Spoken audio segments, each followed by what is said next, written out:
Splatoon 1 is officially now a decade-old game. It came out on the Wii U and doesn't even have an officially supported online service these days. Being that it's the first game in the series, it has a significant share of problems that you would expect, and most people probably think that there's no reason to come back to it, with future games making crazy new additions like weapon classes, specials, stages, single-player expansions, horde mode, and so much more. However, despite all the developments, there's still a good portion of the player base which considers Splatoon 1 to be the better game, or at least worth playing alongside current entries. So today, we're gonna break down the 5 main reasons why people prefer Splatoon 1. And joining me for this video will be Dude. Hello guys and welcome, it is Dude. I'm a Splatoon competitive player, also content creator, and during Splatoon 1's whole lifetime, I was also a top player. Let's get the obvious point out of the way first. Number 1 is stage design. Both Splatoon 2 and Splatoon 3 have really struggled with this, to the point where it's a well-known flaw. While reworks to the maps in both games have helped with their issues, both still have a lot of linearity to their design with very few exceptions, and overall the stages feel a lot less creative. I've actually done breakdowns on both of these games' stage design, which I'll leave in the description for more details. Splatoon 1 was generally a lot more experimental with its stage design. This had the immediate impact of having stages that feel a lot more distinct from each other in their layouts compared to the so-called Tetris pieces of Splatoon 3. They almost always had some kind of unique gimmick, such as conveyors, fans, water level dropping, or spinners. Splatoon 3 did adopt this toward the very end of its life cycle, but it still didn't make as creative use cases out of these as Splatoon 1 did. Even without a unique gimmick though, most stages had distinct layouts. For example, Moray Tower has this extreme verticality. Black Belly Skate Park really does feel like you're on a skate park, not in a stage surrounded by a skate park, with different half pipes to move around. And Hammerhead Bridge, of course, while just using normal grates,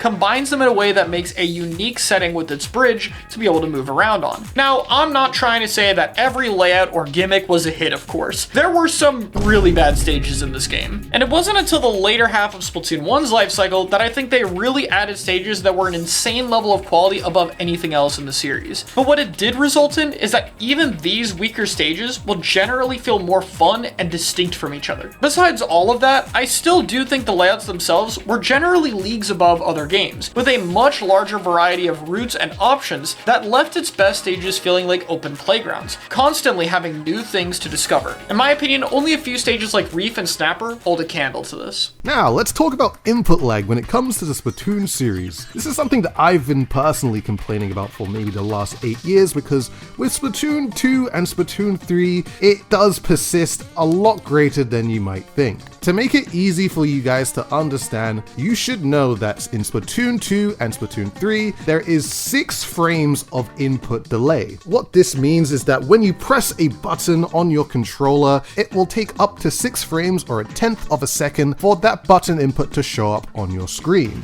Just so you know, Splatoon 1 has 3 frames of input delay. This approximately equals around up to 100 milliseconds of extra lag that you personally have to deal with. When looking at Splatoon 1, it is the complete opposite, because Splatoon 1 only has 3 frames of input delay, which equals around up to 50 milliseconds of input lag, which means Splatoon 1 is twice as responsive in comparison to Splatoon 2 and 3. Now, ideally, you'd think combating these sorts of issues would be to wire up your controller up to your Nintendo Switch. But for whatever reason, the Nintendo Switch does the complete opposite, because when you actually wire up your Pro controller, it adds up to 1 to 2 more frames of input delay, which is kind of the complete opposite of what you actually want, but it is something that has persisted for regular Nintendo Switch Pro controllers for, of course, the last 8 years. So why this might be happening is that the Nintendo Switch itself has its own sort of system latency, which seems to be greater than the Wii U itself. What we are hoping for is that the Nintendo Switch 2, which is coming out about next month from now, will hopefully be able to actually sort out a bunch of these issues, especially fixing that wired communication issue. Given that I have played on a Nintendo Switch 2. All I can say is right now is that it seems extremely promising in terms of its input delay. We will still need to test Splatoon 3 on the system just to see if there is reduced input delay, but undoubtedly for the future of the Splatoon series, I don't think we will have to deal with these input lag issues, especially with the introduction of 120 frames per second gaming, which Splatoon will most likely get. And on top of that, just to throw this one in here, Splatoon 1 has a slightly higher tick rate at around 25 Hz, and I believe Splatoon 2 and 3 are around either 16 to 20 Hz, meaning there's more information being sent during Splatoon 1's games compared to the future ones. But taking best advantage of this decreased lag is the next point on this list. Main weapon power level. Weapons in Splatoon 1 are just really broken, and some people very much enjoy that. Rollers have always had a consistent hitbox in that game, chargers have partial one-shots, blasters have giant area of effects and solid air accuracy, brushes have damage overlapping for faster kills up close, and the list goes on. While the absolute best weapons in the game is a small and strict list,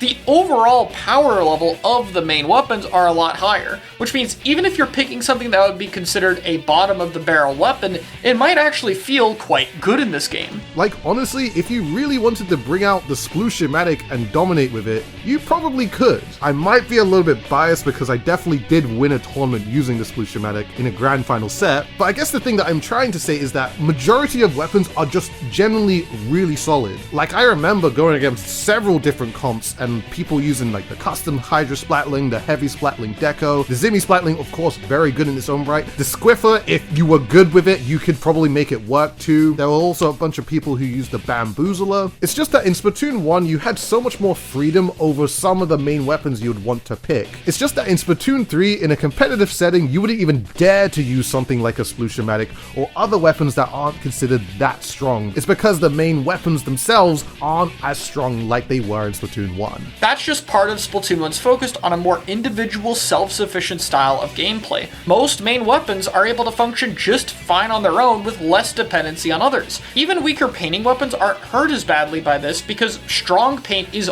much more toned back in Splatoon 1 compared to other games with few exceptions, which makes it really hard to have a significant paint gap over your opponent, at least not without drastically losing out in fighting power. I think this in particular means the random comps you get in matchmaking feel a lot more playable. While the weapon kit power is comparable to Splatoon 3 in my opinion, and that game definitely has more viable kits with the quantity it has, Splatoon 1 still maintains some of the most powerful combinations of weapon kits in the game, such as Burst Bomb Echolocator on E-Liter or Wall and Bubbler on H-Tree. In general, main weapon power is fun, and while I think Splatoon 3 in particular has done a good job giving that a better spotlight, Splatoon 1 currently still does it better. Hopefully the balance changes keep coming though. This video is sponsored by Splatoon Stronghold. This is a hub for competitive Splatoon, offering services for both new and old players with a website and Discord full of resources for those looking to get into competitive play. And they've just started the Beginners Academy, a free service to help new players join competitive Splatoon. We just finished Season 2 and signups are now open for Season 3. You can fill out the form in the description, and if accepted, players will be paired with other players to form a team and be provided with free coaching and a team manager to schedule practices for around a month. At the end of the season, these newly made teams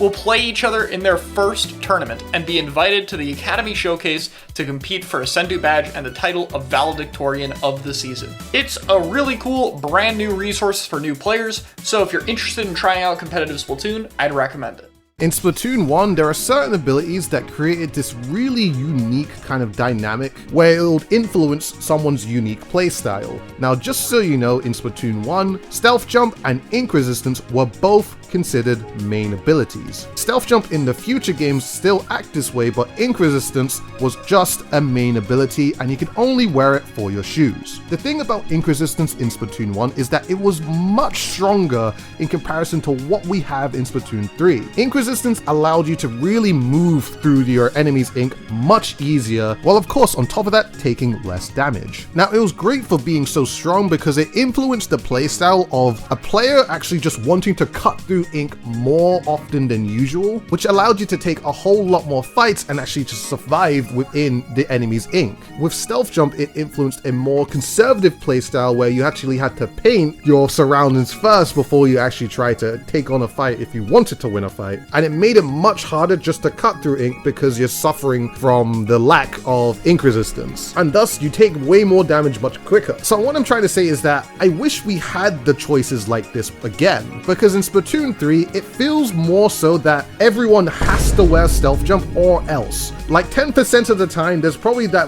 one case that, okay, one person's gonna run Object Shredder and all that, but it very much feels like that the only main ability that you would want for your shoes is going to be Stealth Jump. In Splatoon 1, we had that choice whether we wanted to use Ink Resistance or we wanted to use Stealth Jump. Even though Stealth Jump was still very, very strong with not being able to actually see the opponent's jump, the thing is that competitive players back in the day, we all adapted to this. Quite literally, if we had taken out an opponent prior to taking one out before, we would look to the skies to check for that next Stealth Jump to come in. This is something that you don't do in Splatoon 3 anymore because you can now see the jump, but in Splatoon 1, this is how we used to play, and honestly, me playing now, I still play this way. So I just hope in the next Splatoon game that we do get those unique abilities that makes us think about what we're wanting on our gear. Do we want to have that strong ink resistance? Do we want to have that strong stealth jump? Or do we want another main ability that's really strong that influences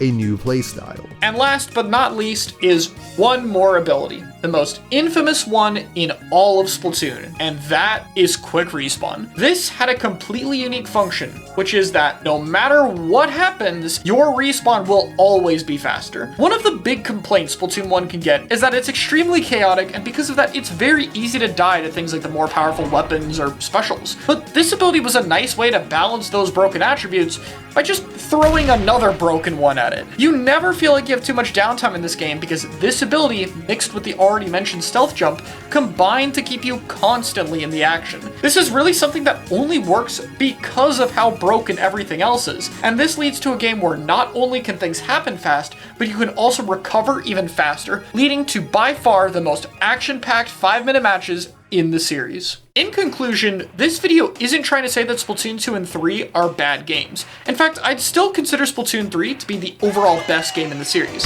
However, I do think Splatoon 1 has a little bit of magic that just hasn't fully been recreated in its sequels, that I hope to see back one day. Because of these things, I think Splatoon 1 will always have this unique advantage over others and continue to have a soft spot in the community. So if you want to help celebrate this game's 10-year anniversary, I'd recommend checking out that SRB2 Dude's guide on how to play Splatoon 1 today, or just take a look back at the game today. Thank you all so much for watching, and a special shout out to Dude for working on this video with me. I will see you all next time.